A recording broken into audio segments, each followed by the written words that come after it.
Tous, nous sommes la paracha Shmini, paracha très intéressante qu'on va s'arrêter dessus aujourd'hui, une paracha dans laquelle on nous parle bien évidemment les lois de la kashrut. Ça c'est la première chose sur laquelle on s'arrête dans cette paracha, mais aussi on s'arrête sur malheureusement le décès des enfants d'Aaron qui sont décédés juste en voulant amener un sacrifice. On va tout de suite voir justement les détails. Pourquoi ils sont décédés? Qu'est-ce qui s'est passé?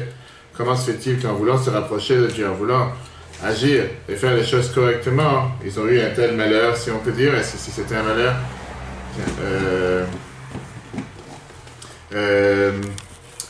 Non, au contraire. Et de l'autre côté, on va voir comment deux versions du monde, deux manières d'agir. Un dossier très très intéressant. Alors lui, il explique ça longuement. Est-ce qu'on peut agir avec la vérité ou agir avec la bonté? Pourquoi? Parce que apparemment, ce sont deux choses qui sont opposées. Tu ne peux pas être vrai et en même temps être bon. Si tu veux être bon, tu ne peux pas être vrai. On va tout de suite voir. Tu vas voir? On va voir le dossier aujourd'hui, c'est un dossier très intéressant. On va voir deux visions du monde entre Moshe et Aaron. Moshe qui représente la vérité, Aaron qui représente la bonté. Et on va voir les différentes approches à la vie des deux par rapport justement à ce décès des enfants d'Aaron. Un dossier très intéressant, on va en parler longuement, mais d'abord on va regarder les faits, qu'est-ce qui s'est passé. La semaine dernière, on a vu qu'après qu'il y a eu cette attente de pouvoir inaugurer le temple, on a vu que finalement on arrive au jour qui est le jour du Rosh Chodesh Nissan, dans lequel le temple va être inauguré. Le plan il était qu'il y aura 7 jours de préparation, Shivat Yemei Miluim, dans lequel on va s'habituer, c'est comme si j'allais te dire, avec les machines, avec les différentes choses, etc. Différents éléments, différents mobiliers du temple. Et le 8e jour, Rosh Chodesh Nissan, on va commencer le travail concrètement. Le feu va descendre du ciel, on va pouvoir amener le sacrifice, et ça va être un symbole et un signe comme quoi Dieu il a pardonné sur la faute du vaudor. Ça c'est l'idée majeure, l'idée numéro 1. Très bien. Le plan il était que les premiers 12 jours après Rosh Chodesh Nissan, chaque tribu doit amener un sacrifice, chaque chef de tribu. Et le premier qui allait amener, c'était Nachshon ben Aminadav, qui représente la tribu de Yehuda. Tout s'est passé comme il fallait.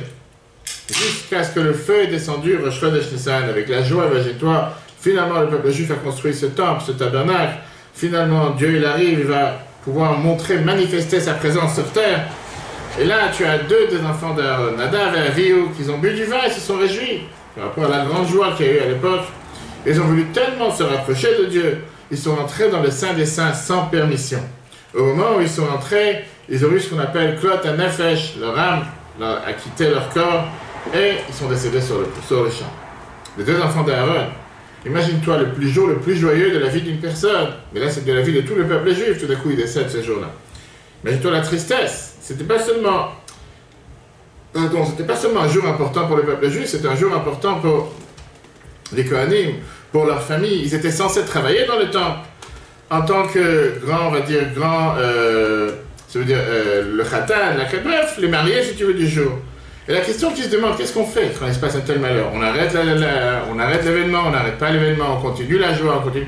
Que Dieu nous en préserve s'il se passe pareil, une chose pareille dans un mariage, et tout d'un coup il y a des proches de la famille qui décèdent en plein mariage.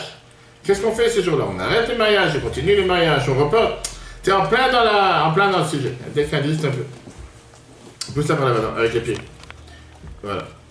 Et donc la question qui est demandée, qu'est-ce qu'on doit faire? Il y a eu un ordre qui est sorti de Moshe Rabbeinu. Au nom de Dieu. Moshe qui est venu, il a dit au nom de Dieu la chose suivante, qu'il faut continuer la fête comme si rien n'était. Et que si les Kohanim, ils sont maintenant dans une situation de onanim, onanim ça veut dire qu'ils sont dans une situation de personnes endeuillées, qui n'ont pas encore enterré leur mort, qui n'ont pas encore enterré Nadav et Avihu, ils doivent continuer à manger les deux sacrifices qu'on a déjà amenés aujourd'hui. Le sacrifice du 8e jour de préparation et le sacrifice du premier prêtre, du premier chef de tribu qui était Nachshon ben Aminadav, la tribu de Yehuda qu'il fallait amener aujourd'hui. Et donc ils ont fait comme Moshe l'a demandé et ils ont continué à manger les sacrifices comme si rien n'était. Mais là il y a eu le grand drame. Le drame qui s'est passé, c'était que dans la suite, ce jour-là, comme j'ai dit tout à l'heure, c'était aussi Rosh Chodesh Nissan, le jour de Rosh Chodesh. Et alors, on sait très bien que chaque Rosh Chodesh, on amène un sacrifice en plus. Le sacrifice de Moussaf de Rosh Chodesh, le Moussafin, ce qu'on a l'habitude de rajouter le jour de Rosh Chodesh, qu'on mange en général partiellement par les Kohanim. Moshe, il fait attention il est en train de voir que les enfants d'Aaron, ils ont amené le sacrifice du moussaf de Rosh Chodesh, mais ils l'ont brûlé, ils l'ont pas mangé. Ils l'ont brûlé totalement. Contrairement à ce qu'il leur a dit, Moshe s'est énervé. Et Moshe, il vient, il leur dit, Madoua la chaltem et kodesh, pourquoi vous n'avez pas mangé ce sacrifice? Après, ce sacrifice, vous étiez censé le manger.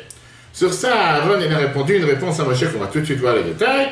Et Moshe, il a été d'accord sur la réponse. Et on va voir aujourd'hui le dialogue, justement, qu'il y a eu entre Moshe et Aaron. On verra comment, en vérité, ce sont deux approches totalement différentes dans la vie. Et comment, au final, Moshe a été d'accord à la version d'Aaron. J'entendais ce matin dans la voiture un discours du Rabbi de 88 sur ce dossier, sur ce désaccord, si on peut dire, entre Moshe et Aaron. Comment au départ, Moshe n'a pas été d'accord, et à la fin, il a été d'accord avec Aaron, et pas seulement qu'il a été d'accord, mais même il a remercié. Revenons d'abord le texte. On te parle de ce drame qui s'est passé au Rosh Chodesh Nissan, chapitre 1, après la mort d'Aaron, Shmini, chapitre 10, verset 12, après la mort des enfants d'Aaron. Oui. L'instruction de Moshe après le départ des deux fils d'Aaron, Moshe dit à Aaron ainsi qu'à Elazar et à Itamar, ses fils survivants, prenez la part d'oblation qui reste de l'offrande du 8e jour et de Nachshon, les deux qu'on a dit tout à l'heure, et mangez-la. Bien que vous soyez en état de onen, comme on l'a dit tout à l'heure, qu'un onen en général, il ne serait pas censé manger le sacrifice, il est en contact avec le mort. En pain azim à côté de l'autel, car elle est éminemment sainte. Au sujet du bouc expiatoire de Rosh Chodesh, le moussaf de Rosh Chodesh, Moshe fit des recherches. Et il se trouva qu'on l'avait brûlé. Écoute la phrase, Moshe s'énerva. La personne, le Rabbi parle dans les discours ce matin, comme quoi Moshe, le dirigeant du peuple juif, n'est pas censé s'énerver, il est censé toujours rester calme. Moshe s'énerve sur Elazar et Itamar et il leur dit, pourquoi n'avez-vous pas mangé l'expiatoire dans le saint lieu? Aaron répondit à Moshe, certes, aujourd'hui même ils ont offert leur expiatoire et leur holocauste devant Dieu. Et pareille chose m'est advenue. Or, si juste manger un expiatoire aujourd'hui, cela aurait-il plu à Dieu? Est-ce que Dieu aurait été d'accord? Parce que pourquoi? Il parle du fait qu'il est en situation de deuil. Moshe entendit et il approuva. Ça, c'est le dialogue qu'il y a eu entre les deux. On va tout de suite le décortiquer. D'abord, Rashi t'explique qu'est-ce que ça veut dire cela aurait-il plu à Dieu. Si tu as entendu pour les offrandes de circonstance, qu'on appelle en hébreu Kod Shechar, qu'elles devaient être consommées même si le Kohen est onen en situation de deuil, tu n'as pas à le permettre pour les offrandes régulières. En deux mots, le Kod Shedorot, comme le sacrifice de Rosh Chodesh, c'est un sacrifice perpétuel qu'on amène tous les Rosh Chodesh, c'est pas la même chose. Je peux comprendre pourquoi pour quelque chose qui n'est pas la norme, comme le sacrifice de Nachshon ben Aminadav qui devait être amené aujourd'hui, le sacrifice du 8e jour de la préparation à l'inauguration du temple, c'est des choses qui sont hors normes, on va dire, on va pas les rater à cause de ça. Alors que le sacrifice de Rosh Chodesh, c'est pas grave si tu l'as pas mangé aujourd'hui, tu vas le manger dans un mois, ça se passe tous les mois, c'est pas quelque chose qui est unique aujourd'hui. Moshe, apparemment au départ, ça a l'air de dire qu'il n'était pas au courant ou d'une telle loi, ou qu'il était au courant et qu'il a oublié. Il s'est énervé, on va tout de suite voir. Moshe l'approuva. Moshe l'approuva ce qu'il a dit à Aaron.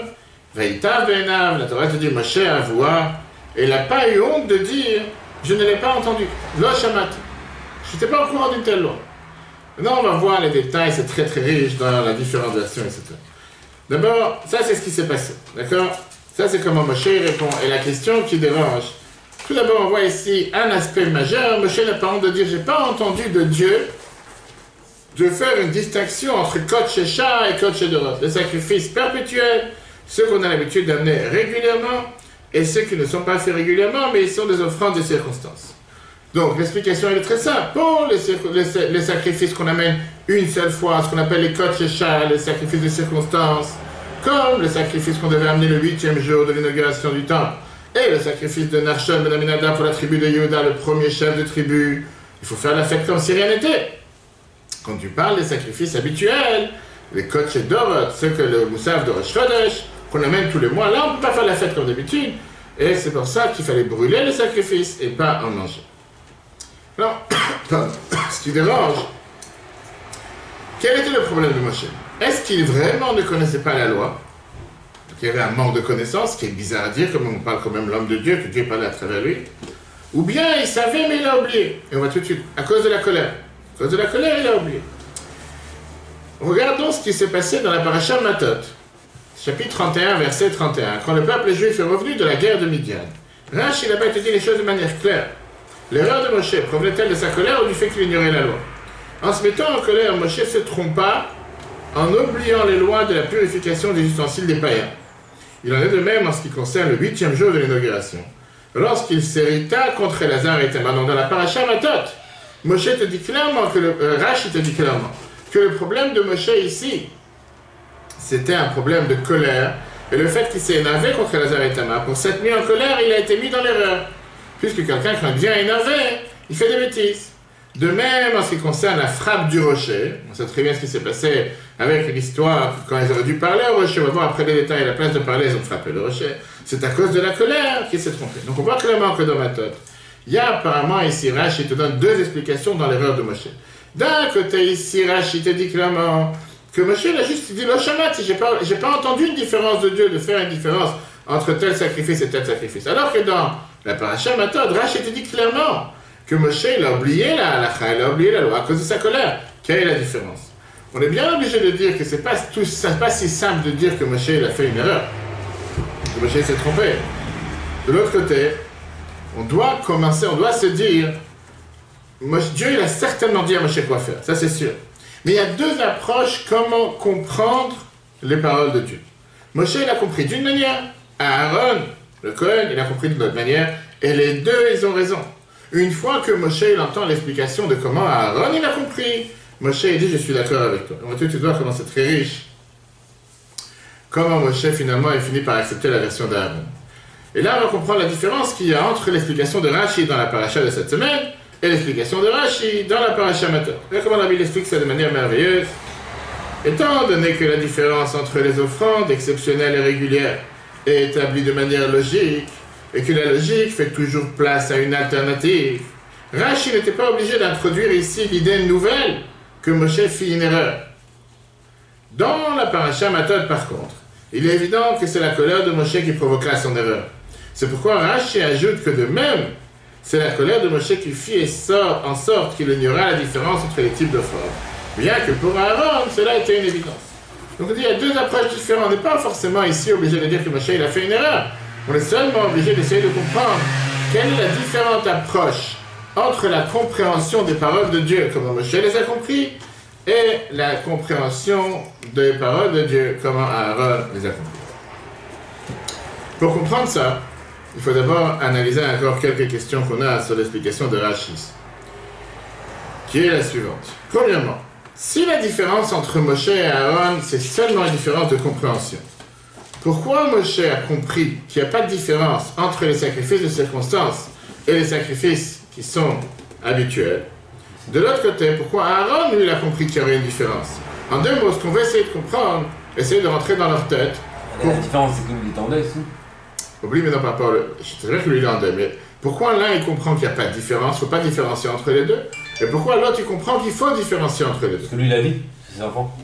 Encore une fois, je suis d'accord que lui, il est en deuil, il a perdu ses enfants. Mais la question que je te demande, c'est pourquoi Moshe, la vision des choses que Moshe se dit, logiquement parlant, on ne devrait pas faire de différence entre les deux. Et pourquoi Aaron, lui, c'est tout à fait normal qu'il faut différencier les deux. Qu'est-ce que Aaron il a dans la tête pour dire qu'il ne faut pas faire de différence? Qu'est-ce que Moshe a dans la tête pour dire, qu'il faut faire une différence? Et qu'est-ce que Moshe a dans la tête pour te dire qu'il faut faire une différence? Ça, c'est la première question. Deuxième question. Si jamais Moshe il pense qu'il ne faut pas différencier entre les deux, et il est tellement sûr de lui qu'il n'y a aucune différence à faire entre les sacrifices qui sont faits de circonstances, comme le sacrifice pour l'inauguration du temple, et le sacrifice de Nachshon, et le sacrifice de Rosh Chodesh, à tel point qu'il s'est énervé quand il a vu qu'ils n'ont pas fait ce qu'il a demandé de faire, pourquoi quand Aaron il lui explique sa logique, sans aucune preuve, et qu'Aaron lui tient qu'il y a une différence, Moshe il est d'accord, la Torah te dit Vaïta Benav, il a été pas seulement d'accord, il est content de l'explication. Qu'est-ce que ça veut dire? C'est quelqu'un qui change tellement de manière extrémiste, à tel point qu'il n'a pas une idée claire. Je te demande, qu'est-ce que tu préfères, le bleu ou le noir? Tu expliques que le bleu c'est beaucoup mieux que le noir, peu importe la raison, ça c'est ta manière de voir les choses. L'autre en face de toi il te dit non, le blanc c'est plus intéressant. Comment se fait-il que tout d'un coup, il te dit non, mais moi je t'explique pourquoi, ah t'as raison, et tout d'un coup t'as plus aucune idée. Encore une fois, le problème qui dérange ici, c'est que tu ne parles pas juste d'une personne normale. Tu parles de Moshe qui parlait avec Dieu. Alors Moshe qui parle avec Dieu, il doit changer son avis parce que Aaron lui explique ça de manière rapide. C'est une des deux. On dit dans la Gemara, Mima Nafshach. On sait de comprendre. Si tu tiens qu'il n'y a aucune différence, et c'est quoi d'abord pourquoi? Pourquoi tu ne fais pas de différence entre les sacrifices qui sont habituels et les sacrifices de circonstances? C'est le numéro 1. Maintenant, si tu tiens qu'il n'y a pas de différence, parce que Aaron il te dit, moi je pense que oui, ah t'as raison. tu as raison. Tu as donné une preuve, il t'a expliqué pourquoi, tu as donné une logique derrière rien. Il t'a juste dit je pense différemment, ah tu as raison, c'est ta raison. Et c'est pour ça qu'il faut d'abord comprendre, comme la Chassidoute nous explique de manière tellement claire, que n'importe quel débat qu'on a dans la Torah, ça découle de la source de Neshamot, de celui qui parle. Et c'est pour ça que le Rabbi nous fait allusionner à chaque fois que Rashi n'est pas un livre d'histoire. Rashi n'est pas là pour nous dire les noms des personnes qui disent certaines phrases. Et quand Rashi t'amène le nom, l'auteur de la personne qui parle, c'est pour te dire qu'il y a un lien direct entre ce qu'il dit et la personne qui l'a dit. Et donc c'est pour ça qu'il faut d'abord comprendre d'où vient Moshe, quelle est la tribu de Moshe, et d'où vient Aaron. Et on va voir tout de suite. Le Midrash, c'est une fameuse phrase, très intéressante, le Midrash Shemot Rabbah, chapitre 5, verset 10. Chesed ve'emet nifgashu. La vérité et la bonté se sont rencontrées. Bonjour, au revoir. C'est un verset qu'il y a dans le Tehillim 85, 11. L'explication que quand Dieu a vu Moshe dans le buisson ardent pour aller libérer le peuple juif. Moshe ne voulait pas parce qu'il a dit je bégaye, je parle pas clair, etc. Dieu lui a dit vas-y et Aaron il va t'aider. Plus que ça, Aaron il va te rencontrer à mi-chemin en allant vers l'Égypte. Et c'est ce qui s'est passé. Et le Midrash termine en te disant Chesed ve'emet nifgashu. Qu'est-ce que ça veut dire Chesed ve'emet nifgashu? On parle ici, l'allusion au fait que Moshe et Aaron ils se sont rencontrés dans la route, ils se sont donnés un rendez-vous à un certain rond-point, et comme ça ils ont continué la route pour aller en Égypte, et la Torah, le Tehillim, fait allusion à Chesed, la bonté qui est Aaron, Emet qui est la vérité qui est Moshe. Qu'est-ce que dit la Mishnah sur Aaron? Maxime de nos pères qu'on va commencer à lire, c'est Dieu dans un mois environ après Pessah. Maxime de nos pères, chapitre 1, Mishnah 12, te dit la phrase suivante. Eve mitamidav shel Aaron. Tu dois faire partie des élèves d'Aaron. Oev Shalom aime la paix, Rodef Shalom poursuit la paix. Oev et Abriot aime les créatures, ou Mekavon la Torah et rapproche-le à la Torah. La Torah te dit quelle est la différence maintenant? Essayons de comprendre. Quelle est la différence entre la tribu de bonté et la tribu de vérité? Regarde comment Rabbi explique ça de manière tellement riche. La vérité ne connaît pas de changement. Quelque chose qui est vrai tout le temps. C'est pas vrai hein, aujourd'hui, tu peux pas mentir le matin et dire la vérité l'après-midi. De tout temps et en tout lieu, elle reste identique au même niveau, dans la même situation. La vérité ne change jamais. La bonté, en revanche, dont l'objet est de prodiguer le bien aux autres, doit tenir compte de la situation de chacun de ceux qui la reçoivent, lesquels ne sont pas identiques l'un à l'autre. Par la force des choses, quand tu veux être bien avec une personne, quand tu veux être bon envers une personne, pas forcément que tu cherches à être juste. Parce que parfois tu peux te dire, si je cherche à être juste envers la personne, je ne peux pas forcément agir avec bonté. C'est ce qu'on va tout de suite voir. Ça, c'est l'approche différente, majeure qu'il y a entre la vision des choses de Aaron et de Moshe. Comment on avait expliqué ça? Ça explique leur discussion et la consommation sur la consommation de l'offrande régulière. La logique de Moshe, qui est la tribu de vérité, lui, Moshe, il établit que s'il y a un doute, il ne faut rien changer d'une situation à l'autre. Qu'est-ce que j'en ai à faire qu'il y ait un doute? Ça ne me dérange pas qu'il y ait un doute. Toi, tu dois constamment, pas manger, tu manges aucun sacrifice, de ce fait. Il considère que même la sainteté conférée à l'exceptionnel doit rester pour le régulier. Aaron, en revanche, s'occupant même des Juifs très éloignés, on a vu tout à la créature, estimait, selon la tribu de bonté, qu'il y a une différence entre les offrandes exceptionnelles et les offrandes régulières. On ne peut exiger un niveau identique de sainteté à tous les niveaux et à toutes les époques. Et ça, c'est majeur. Que le fond de la discussion, quand tu vois à côté un événement exceptionnel, est-ce qu'il est plus sacré qu'un acte régulier? Moshe qui représente la vérité vient et te dit, tu sais quoi? Laisse-moi tranquille. Si moi je disais que les sacrifices qui sont habituels, les sacrifices qui sont exceptionnels, on doit les manger. Un sacrifice habituel, on doit manger. En deux mots, moi je te dis que la logique de Moshe, elle est très logique. Parce que, une des deux, si un endeuillé ne peut pas manger un sacrifice, la différence c'est si c'est tel ou tel. Ou oui ou non. Si tu peux manger les sacrifices, mange tout. Si tu ne peux pas les manger, mange aucun. Et ça c'est la logique, c'est-à-dire c'est la vérité de Moshe qui est à 100%. Il n'y a pas ici transiger sur peut-être, c'est différent, tel type. Non, ou oui ou non. Quand je dis que tu as un problème avec le poisson, on dit tel poisson oui, tel poisson non. Non, tous les poissons tu peux pas manger, c'est tout, il n'y a pas ici une différence. Vient Aaron qui représente la bonté qu'il faut aimer les créatures. Et Aaron il te dit non, cher ami, il faut savoir s'adapter à la circonstance, au cas par cas, à la personne. Et oui, il y a une différence entre des choses exceptionnelles et entre des choses qui sont habituelles, et c'est pas exactement la même chose. Plus que ça, en réalité, quand tu parles d'Aaron qui parle de faire de bonté, faire de la bonté envers l'autre, tu dois t'adapter à l'autre. Tu dois essayer de t'assurer que tu lui donnes avec le bon dosage. Pas trop, pas assez. Parce que si tu vas lui donner trop, il risque, prends un bébé, tu vas lui donner un biberon qui fait 2 litres, il va pas pouvoir supporter, c'est trop pour lui. Pas parce que tu l'aimes, parce qu'il aime le lait ou il aime n'importe quel poisson, puisqu'il aime, je lui donne 2 litres, c'est trop pour lui, il risque d'avaler de travers. Tu dois lui donner un bon dosage, exactement par exemple, c'est exactement la même chose avec la bonté. Rabbi fait allusion dans le discours qu'il a prononcé par Parashat Tzav en 1970, que hier, le 20 Adar, c'est le jour de Choni Améagen, le jour de Choni, celui qui a fait le cercle. Cette histoire est racontée dans la Gemara Ta'anit, page 23a, avec Choni qui voulait absolument qu'il pleuve, parce qu'il y a une sécheresse en Israël. Et il a demandé, il s'est mis dans un cercle, il a dit qu'il ne va pas sortir de ce cercle. Pour ça, on l'a appelé Choni, celui qui a fait le cercle, il s'est mis dans l'intérieur d'un cercle, il a dit, je ne sors pas de ce cercle, tout le temps que Dieu ne va pas faire tomber. Et on sait très bien que le peuple juif, que d'abord Dieu l'a fait tomber des trompes d'eau, ça allait tout casser, c'est pas ça que j'ai demandé. Après, il y a eu quelques gouttes, c'est pas suffisant, après c'est tombé normalement. Et la phrase qu'il a dit, Ribbon Hashem Olam, maître du monde. Amcha Israël, ton peuple juif t'a fait sortir d'Égypte. Einam Yecholim, lo berov tova velo berov poranot. Ils ne peuvent pas supporter ni trop d'abondance, ni trop de punition.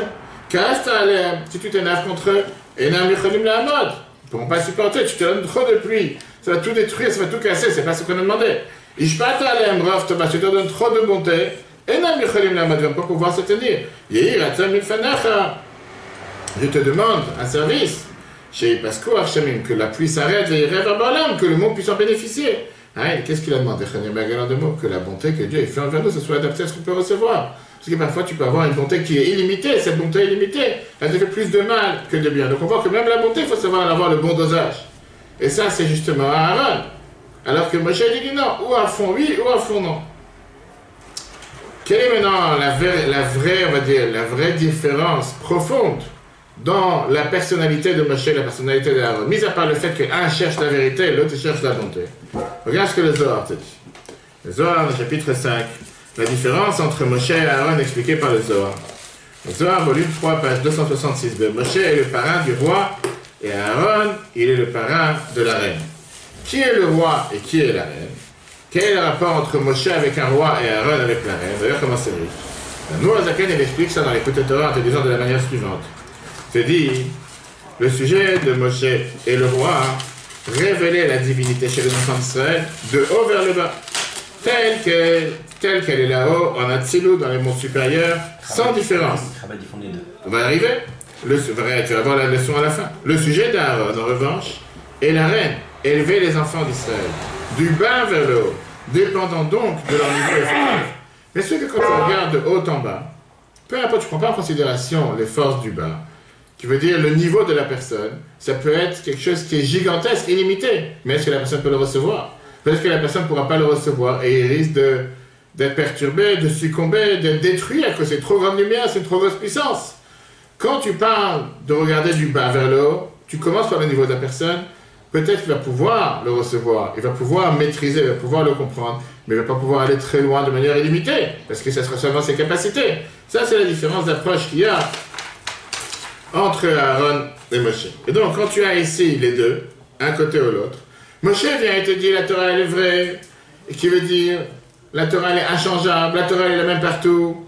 Moshe vient et te dit que si on peut manger, puisque Dieu m'a dit que vous pouvez manger les sacrifices malgré votre situation dans laquelle vous vous trouvez maintenant, à ce moment-là, c'est tous les sacrifices. Il n'y a pas de distinction si c'est un sacrifice régulier, un sacrifice habituel, un sacrifice qui est des circonstances. N'importe quel sacrifice, vous pouvez le manger. Pourquoi? Parce que moi, je regarde comment la Torah elle vient d'en haut. La Torah elle vient de haut, c'est une puissance 1000, c'est une lumière qui est énormément riche, et cette lumière, elle peut arriver à atteindre n'importe qui, n'importe quand, n'importe où, n'importe quel niveau, sans distinction. Le problème, est-ce qu'à cause de ça, la personne n'a pas risqué de disparaître? Est-ce que la personne n'a pas risqué à cause de ça de pas pouvoir supporter la lumière trop forte? Qu'est-ce que j'en ai fait de la personne? Moi, je regarde la lumière de la Torah. La lumière de la Torah, elle est énormément riche, je la donne à 100%. Que la personne soit adaptée, pas adaptée, qu'elle puisse vivre avec, c'est pas mes affaires. Ça, c'est ma chère, vérité. Aaron, il vient et te dit, cher ami, je suis d'accord avec toi. Mais qu'est-ce que tu veux? Le résultat, c'est quoi? Tu veux venir et dire, par exemple, tu vas te lever samedi à la synagogue, tu fais un discours, Shabbat, tous les mois de Shabbat. Il faut faire 39 malachot, il faut faire tous les 39 travaux. Une personne qui commence à découvrir Shabbat, c'est de quoi tu parles? Laisse-toi tranquille, c'est pas pour moi. Aaron, il dit, viens, on aime les créatures. Prends-les du niveau où ils sont, pas par pas, étape par étape, mitzvah par mitzvah, niveau par niveau. Et seulement après, la personne va pouvoir être apte D'ailleurs, on sait très bien, comme on va voir après, la Mishnah te dit le but d'Aaron n'était pas de rabaisser la Torah envers les gens, d'élever les personnes envers la Torah. Ça, c'était son but. Mais prendre la patience, d'avoir le temps, de pouvoir s'adapter, pas midi par midi, il ne va pas venir leur annoncer tout du début jusqu'à la fin, il ne va jamais pouvoir supporter. Ce qui dérange dans tout ça, c'est qu'une fois qu'Aaron il dit ça à Moshe, Moshe il dit, tu sais quoi, t'as raison. Donc j'ai l'impression que Moshe il est prêt à effacer sa vision des choses face à Aaron, ce qui n'est pas logique apparemment. Si, pourquoi c'est pas logique? Alors pourquoi c'est logique? C'est logique. Pourquoi c'est pas logique? Parce qu'on est tous des... on n'est pas tous Moshe et Aaron, on est tous des... Je suis d'accord une fois, quand tu mets les deux sur la balance, Moshe d'un côté et Aaron de l'autre, qui est plus logique? Pour moi, Aaron. Aaron, ouais. Très bien. Donc comment ça se fait que Moshe en un instant il est fait? Si Aaron est logique, pourquoi Moshe n'a pas pensé d'abord? C'est la question. Il attendait que son frère lui dise. Parce que quand il a dit Moshe, c'est la vérité, c'est la rigueur. Je t'ai pas dit le contraire. Alors pourquoi quand Aaron il lui dit que la version des choses doit être différente, il est d'accord? Parce qu'il se rend compte que c'est pas ça. Alors c'est ça que je te dis, tu parles ici d'un enfant qui est en CP, qui a fait une erreur, que tu as rectifié son cahier, il a eu un 7 au lieu d'un 5. Tu parles de Moshe, c'est ça que je te dis, ça qui dérange. C'était l'inauguration, c'était la première chose. Je suis d'accord, mais ce même Moshe, il a entendu les paroles de Dieu, c'est Dieu qui lui a dit qu'on ne fait pas de différence entre les Kodesh, même qu'ils sont en deuil, ils peuvent manger les sacrifices. Moshe n'était pas capable dans sa tête de faire la distinction en disant qu'il y a une différence entre les deux. Il avait besoin qu'Aaron vienne et l'éclaire, vienne et lui illumine. Si c'est comme ça veut dire qu'Aaron est beaucoup plus important que Moshe. Aaron est le dirigeant du peuple juif, c'est pas Aaron. Aaron était l'aide. C'est comme si le président il décide quelque chose, et le secrétaire il vient et lui dit non, il faut faire différent, t'as raison, j'ai pas pensé à ça. C'est toi le président, c'est pas lui. Donc comment, c'est pas ça, je dis plus que ça. Ce qui dérange, comme Henri va montrer tout de suite. Si toi tu tiens du fait que la vérité est inchangeable, et la vérité ne peut pas changer, vous êtes d'accord avec ça? Ça veut dire que dans ton discours, ça ne peut pas changer non plus. Comment il y a une minute tu tiens un discours, et parce que je te dis autre chose, tu changes de discours, c'est-à-dire que toi-même tu n'es pas cohérent avec toi-même. Toi-même tu changes dans ce que tu dis. Peut-être qu'il n'était pas forcément sûr de ce qu'il disait. Alors à ce moment-là, ça ne s'appelle pas la vérité. Parce que la vérité, la Torah te dit c'est quoi la vérité? La Chassidut t'explique Bria Hatichon, c'est quelque chose qui est d'office, qui est inchangeable. À tel point qu'on te dit que dans la Chassidut, on te parle des fleuves qui sont considérés des fleuves de vol. Pourquoi des fleuves de vol? Parce que c'est des fleuves dans lesquels on te dit qu'ils sont tellement... qui sèchent une fois tous les 7 ans, ils ne sont pas considérés des fleuves de vérité. Et donc, la question qui dérange, si Moshe il comprenait la raison, si Moshe il a compris la vision d'Aaron, comment ça se fait qu'il a changé son avis? Est-ce qu'il n'a pas changé par rapport à l'aspect de vérité?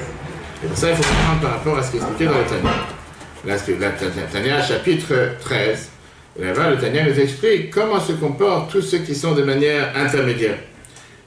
Ceux qui sont dans le service de Dieu, de Bénonim, ceux qui ont un service intermédiaire. Qu'est-ce que ça veut dire intermédiaire? Est-ce que l'attribut de vérité, c'est un attribut de constance ou de régularité? L'amour de Dieu qui éprouve les Bénonim, les hommes moyens, durant leur prière, bien que comparé au niveau des justes, servant réellement Dieu, cet amour ne pourrait être considéré comme un véritable service de Dieu, puisqu'il est éphémère et disparaît après la prière.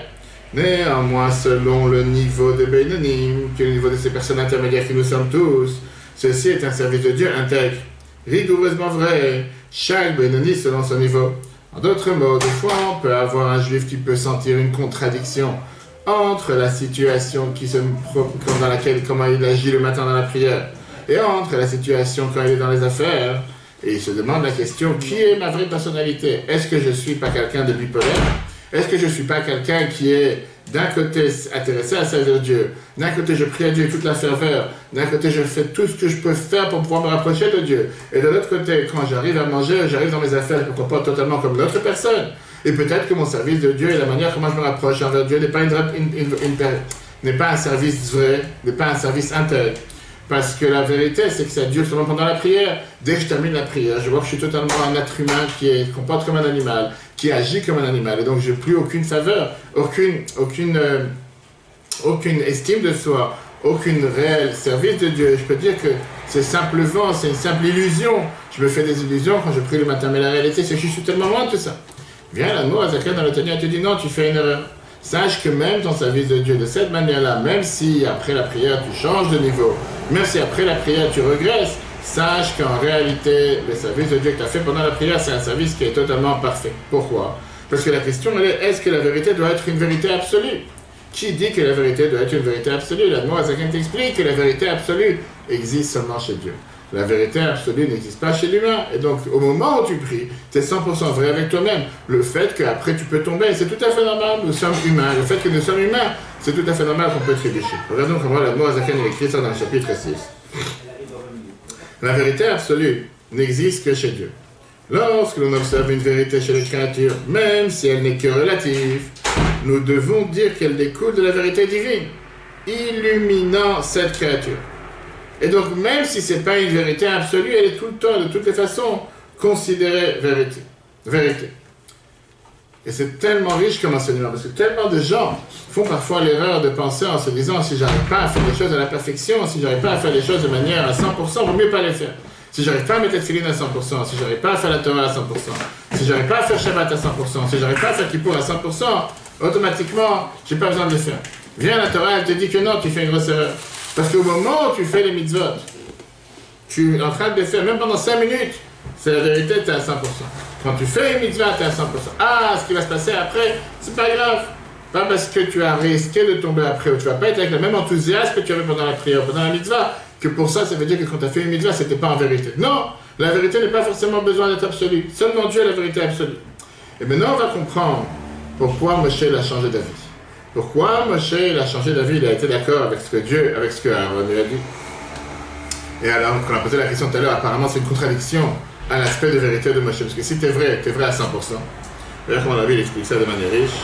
Ce qui poussa Moshe à admettre vraiment l'approche d'Aaron dans le 7. La disparité dans le ressenti de sainteté entre l'exceptionnel et l'ordinaire est un service divin tout à fait intègre et authentique, émanant de la vérité divine qui illumine les Juifs, dans chaque situation. C'est pourquoi, lorsque Moshe entendit d'Aaron que selon l'effort des hommes dans ce monde, que le monde assis à le dernier monde, des différences existent selon les situations, il accepta ce point de vue, justifié même par l'attribut de vérité. Ça, c'est ce que Moshe a compris en disant, tu sais quoi, j'ai pas pensé de cette manière. Moi, je pensais que si tu es vrai, tu dois être vrai à 100% tout le temps, sans différence, sans distinction, 7 jours sur 7, 24 heures sur 24. Et si jamais il y a un moment où tu n'es pas vrai dans ton service de Dieu, tu ne peux pas servir Dieu. Pas oublier que quand Moshe est mort, on verra plus tard, que quand Moshe est décédé, tout le peuple juif n'a pas pleuré pour lui. Alors que quand Aaron est décédé, c'était les hommes et les femmes sans distinction. Pourquoi? Parce que Moshe, il avait cette rigueur. Moshe, il avait cette dureté. On revient avec un discours merveilleux. J'ai parlé avec plusieurs amis cette semaine, le discours de Purim 1971. Le rabbi te dit que c'était la même approche entre Mordechai et Esther. Mordechai représentait, si tu veux, la vie de Moshe. Esther représentait la vie d'Aaron. Mordechai n'était pas capable d'aller réunir tout le peuple juif. L'Erk, non, c'est Kol HaYudim. Esther vient à dire à Mordechai, va rassembler tout le peuple juif. Même ceux qui ont participé au festin de Achashverosh. Mordechai s'est dit non. Des gens pareils, j'ai pas envie d'avoir affaire avec. Des gens qui ne sont pas capables de se retenir, qui arrivent à un festin parce que le roi les invite à ce festin. Tout d'un coup, ils doivent venir participer. Pourquoi alors cette demande est venue juste de Esther? Esther, elle savait d'où elle vient. La Bible est décrite de manière merveilleuse. Esther, elle n'a pas dû se retenir un jour, 2 jours, 1 mois. Elle a se retenir pendant des années. Elle était dans le palais d'Achashverosh, matin, midi et soir, des festins du roi. Ce n'était pas un roi juif. Le sacrifice qu'elle devait faire quotidien, elle sait très bien qu'est-ce que ça veut dire être dans les niveaux les plus bas. Elle sait très bien qu'est-ce que ça veut dire un juif qui parfois ne peut pas se retenir. Elle sait très bien qu'est-ce que ça veut dire un juif qui parfois peut avoir des faiblesses, qui parfois peut avoir des difficultés. Elle va, et c'est elle qui dit à Mordechai, elle va rassembler tous les juifs sans distinction. Exactement la même chose qu'Aaron, il explique à Moshe, et Moshe est d'accord avec Aaron. Comme on vient de voir ici dans la phrase que Moshe dit à Aaron, Vaishma Moshe, Vaïta Ve'enav. Et ça, c'était la vérité absolue. Moshe, il a dit, je suis tout à fait d'accord. Tu as 100% raison, puisqu'au final, Dieu n'a pas donné la Torah à des anges. La Torah était donnée à des êtres humains. Être humain veut dire monter, tomber, avancer, reculer. On est être humain. Être humain veut dire pas forcément, tu peux avoir une vérité absolue. H24, il y a un jour que tu vas te lever le matin, tu vas avoir cette passion, cette envie, ce désir de vouloir se rapprocher de Dieu, de faire tout ce que tu peux pour pouvoir être en pleine extase, en pleine, émotion, en pleine ferveur pour faire, prier, agir, faire les meilleures choses aujourd'hui. Et de l'autre côté, un jour tu vas te lever, tu dis, qu'est-ce que je me prends la tête? Laisse-moi tranquille, j'ai pas la force ni pour le tefillin, ni pour la Torah, ni pour ça. Je suis de mauvaise humeur, j'entends tellement de... Ça me parle pas de ça. Et c'est tout à fait normal. Aaron vient et te dit, sache que même au moment où tu pries et que tu n'as pas toute cette ferveur, c'est pas la fin. Comme on a vu dans le cours de Tania hier, la fin du chapitre 19, qu'on peut revoir sur l'application E-Torah, E-T-O-R-A-H, sur justement ce combat quotidien qui est tout à fait normal, légitime, on doit l'accepter. Et prier à Dieu qu'on n'ait pas d'épreuve, qu'on prie tous les jours, mais c'est pas parce qu'on a eu une épreuve que ça devrait être la fin du monde. Là, on arrive à l'enseignement. Quel enseignement on apprend de tout ce dialogue et de tout ce débat qu'il y a eu entre Moshe et Aaron? Moshe d'un côté qui cherchait la vérité absolue, Aaron qui lui dit qu'il faut chercher la bonté, et que finalement Moshe il est d'accord. Combien de fois tu as des gens que tu leur demandes, sur la main, qu'est-ce que je dois faire?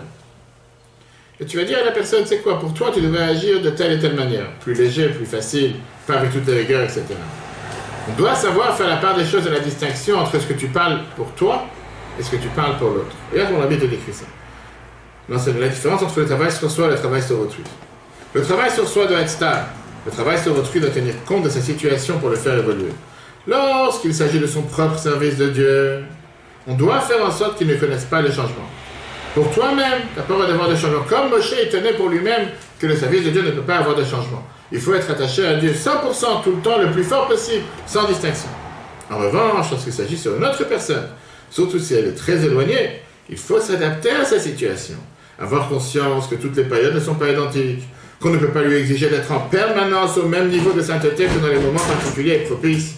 Cela fera en sorte que même chez ces personnes, on finira par ressentir la vérité éternelle de Dieu. Magnifique enseignement, là ça revient à la question que tu demandais tout à l'heure, c'est quoi la vision Chabad? C'est exactement ça la vision Chabad. La vision que la Bible nous a enseignée de pouvoir avancer envers un autre juif, rapprocher un autre juif avec amour, sans juger, Bédar Kenoam, sans critiquer, sans rabaisser, pas avec le chemin du moussard, que Dieu nous en préserve, mais seulement avec le chemin de pouvoir élever une personne, lui montrer la qualité de son chemin, comment il est proche de Dieu, comment il a une âme qui peut se rapprocher de Dieu, que même si aujourd'hui il fait seulement une simple mitzvah, c'est énormément cher aux yeux de Dieu, et ça même, ça va l'encourager à pouvoir continuer à faire d'autres mitzvahs. Voilà un merveilleux discours sur la paracha de cette semaine, bien sûr. Je vais parler des heures sur les différentes lois de Kashrut qu'on apprend dans la paracha de cette semaine, la paracha Shmini, les différents symboles pour les animaux, les différents symboles pour les oiseaux, que la Torah nous parle, bien sûr la tradition, les différents symboles pour les poissons.